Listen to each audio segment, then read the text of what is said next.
Breaking news చూస్తున్నాం. Mega డిఎస్సిలో అక్రమాలు జరిగాయంటూ వైసీపీ నేతలు చేస్తున్న దుష్ప్రచారాలపై ఉపాధ్యాయులు ఆత్మగౌరవ పోరాటం చేస్తున్నారు. కర్నూలు, తిరుపతిలో ఆత్మగౌరవ ర్యాలీ పేరుతో భారీ ప్రదర్శన ఇప్పటికే నిర్వహించగా ఇవాళ విజయవాడలో భారీ ర్యాలీ చేపట్టారు. ఇందులో ఉభయ గోదావరి, కృష్ణా, గుంటూరు, ప్రకాశం జిల్లాలకు చెందిన దాదాపు 7,000 మంది మెగా డిఎస్సి టీచర్లు పాల్గొన్నారు. తమ ఆత్మగౌరవాన్ని కాపాడాలని, తమపై విమర్శలు చేసేవారికి బుద్ధి ప్రసాదించాలని అంబేద్కర్ విగ్రహానికి ఉపాధ్యాయులు వినతి పత్రం అందించారు. తప్పుడు ప్రచారం ఆపాలని డిమాండ్ చేస్తున్న ఉపాధ్యాయులతో మా విజయవాడ ప్రతినిధి బిందు ఫేస్ టు ఫేస్.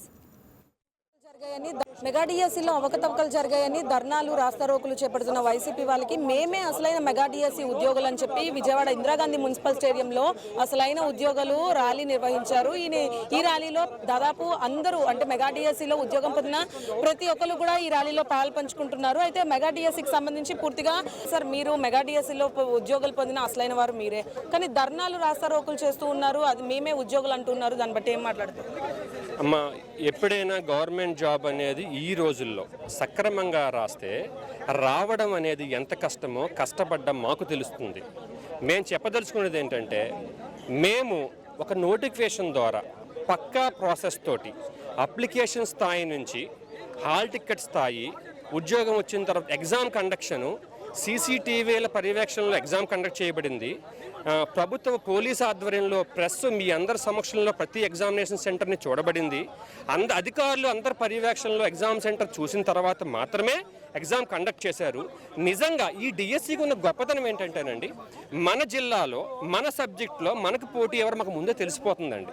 ఎందుకంటే నేను మ్యాథ్స్ అండి, మా పశ్చిమ గోదావరి జిల్లా నాకు మ్యాథ్స్ పోటీ ఎవరు, టాప్ 10 నాకు తెలిసిపోతుంది. రిజల్ట్ వచ్చిన తర్వాత కూడా అసలు ఈడు మన రేసులో లేడు కదా అనే బాధ కూడా మాకు తెలిసిపోతుంది సార్. ప్రతి ఒక్క విషయం మాకు తెలిసిపోతుంది. అలా అన్ని రకాలుగా తెలిసే పరిస్థితిలో ఉన్నప్పుడు పక్క నుంచి ఎవరో దొడ్డిదారిన డిఎస్సిలో వచ్చే అవకాశం లేనే లేదు. మొదటి మాట అండి. నెక్స్ట్ ఇంకొకటి, అంతా CBT computer based test.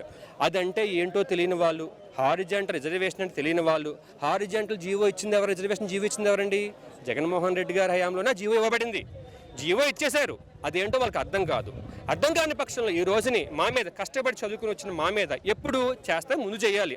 Result వచ్చినప్పుడు ఇంకొప్పుడు మేము అక్టోబర్లో ఉద్యోగంలో జాయిన్ అయ్యాము కిందటి సంవత్సరం, ఇప్పుడు అక్టోబర్ వస్తే సంవత్సరం.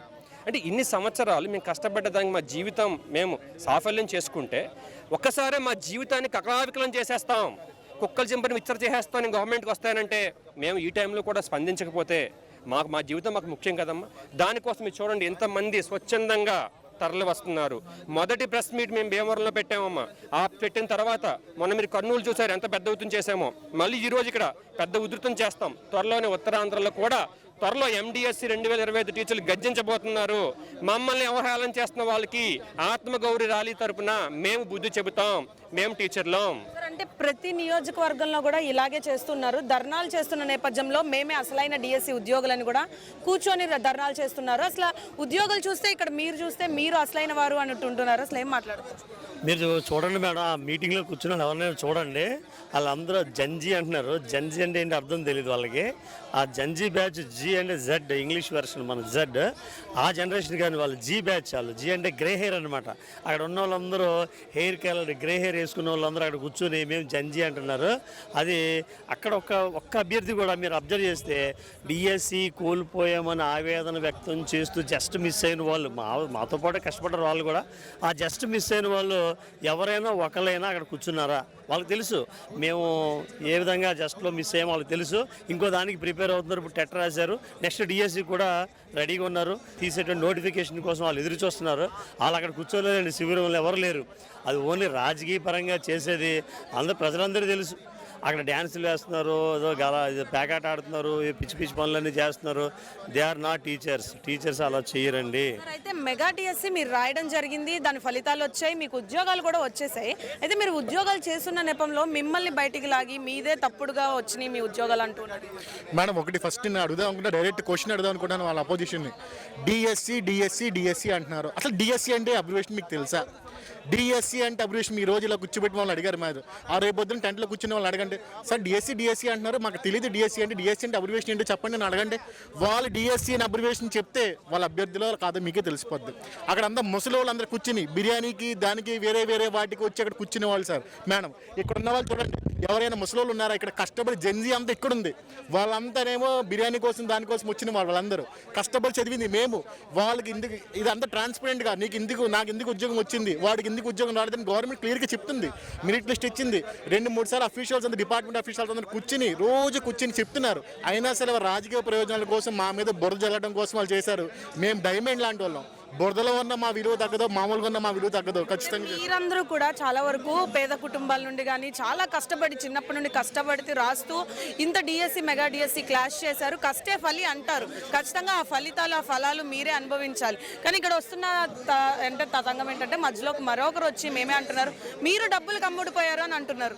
మేడం నేను 6 నెలలు వెలుగు చూడకుండా, రాత్రి సరిగ్గా పడుకోకుండా, తినకుండా కష్టపడి కొట్టిన సంపాదించిన ఉద్యోగం మేడం ఇది. మేము ఉద్యోగం సంపాదించిన తర్వాత ఎంతో ఆనందంగా గడుపుతున్న తరుణాల్లో సంవత్సరం తర్వాత గుర్తొచ్చాం మేము. వీళ్ళకి ఎగ్జామ్ అయిన వెంటనే రిజల్ట్ వచ్చిన వెంటనే ఎవరికి గుర్తురాలా. సంవత్సరం తర్వాత మేము గుర్తొచ్చాం. ఆ పాలిటిక్స్ అంతటినీ మా మీద డైవర్ట్ చేసి వాళ్ళు లబ్ధి పొందాలని చెప్పి చేస్తున్నారు తప్ప ఇందులో మా మీద ఎటువంటి వాళ్ళు అలిగేట్ చేసే అవకాశమే లేదు. అసలు మేము కష్టపడి సంపాదించుకున్నాం. మాకు ఎందుకు వచ్చింది ఉద్యోగం మేము చెప్తాం. మీకు ఎందుకు రాలేదు ఉద్యోగం మా అఫీషియల్స్ అక్కలే మేమే చెప్తాం. హారిజాంటల్ అంటే తెలియదు, డిఎస్సి అంటే తెలియదు. అసలు నాకు తెలియదు. అడుగుతున్నాను, ఎవరైనా సీఎం అయితే మీకు ఆ ఉద్యోగం ఇస్తాం, ఈ ఉద్యోగం ఇస్తాం అని చెప్పాలి. ఈ రోజు 16,000 ఉద్యోగాలు ఇచ్చారు లోకేష్ గారు. నేను దాన్ని పెంచి నీకు చేస్తాను అలా చేసి చెప్పాలి. కానీ నేను అధికారంలోకి వస్తే ఉద్యోగం తీసేస్తాను మీద. ఉద్యోగం తీసేయడానికి ఎవరా నువ్వు ఎవరు? కష్టపడి సంపాదించిన ఉద్యోగం మాది. మేము కష్టపడి పడుకోకుండా సంపాదించిన ఉద్యోగం మాది. నువ్వు ఎవరు తీయడానికి అని ప్రశ్నిస్తున్నానండి నేను. సో మెగా డిఎస్సికి సంబంధించి కష్టే ఫలి అంటారు. ఆ ఫలితాలను అనుభవించేది మేము. ఆ ఫలితాలు అంటే చిన్నప్పటి నుండి కష్టపడి చదువుతున్న మేము ఉద్యోగం సంపాదించినప్పటికీ కూడా మేమే సంపాదించామని అంటూ ఉన్నారు. అయితే ముఖ్యంగా ఈ మెగా డిఎస్సికి సంబంధించి ఉద్యోగులు నియామకం అయిన తర్వాత కూడా ఎప్పుడు మేము అంటే ఉద్యోగం పరీక్ష రాసినప్పుడు గుర్తు రాలేదు, ఉద్యోగ నియామకం అయినప్పుడు గుర్తులేదు, 1 సంవత్సరం తర్వాత మేము ఎందుకు గుర్తొచ్చామని కూడా అంటూ ఉన్నారు. ఆ గుర్తించడానికి కూడా సంబంధం లేకుండా కూడా ఈ ధర్నాలు ఇటువంటివన్నీ చేస్తున్నారు. అసలు ధర్నాలకు సంబంధించి ప్రధాన కారణం కూడా తెలియదు. ప్రతి ఒక్కరు కూడా బిర్యానీ ప్యాకెట్లకి అమ్ముడుపోయారని కూడా ఇక్కడ డిఎస్సి అభ్యర్థులే చెప్తూ ఉన్నారు. ఖచ్చితంగా మీరు అక్కడ ధర్నాల్లో కూర్చున్న ప్రతి ఒక్కరిని ఎంక్వైరీ చేయండి. డిఎస్సి అబ్రివేషన్ ఏంటో తెలుసా అని కూడా వీరు ఈ సభాముఖంగా కూడా అడుగుతూ ఉన్నారు. డిఎస్సి అబ్రివేషన్ తెలిస్తే ఖచ్చితంగా మేము కూడా రెడీగా ఉన్నాం. ఎందుకంటే నిజానికి మేము కదా చదువుకున్నాం, మాకు కదా ఆ కష్టాన్ని దొరకాల్సింది, ఆ కష్టానికి ఫలితం మేము కదా అనుభవించాలని కూడా ఇక్కడ వాపోతున్న పరిస్థితి కనిపిస్తుంది. ఇది ఇక్కడ పరిస్థితి. వీడియో జర్నలిస్ట్ వెంకట్తో Bindu, YK news, Vijayawada, Indira Gandhi municipal stadium నుంచి.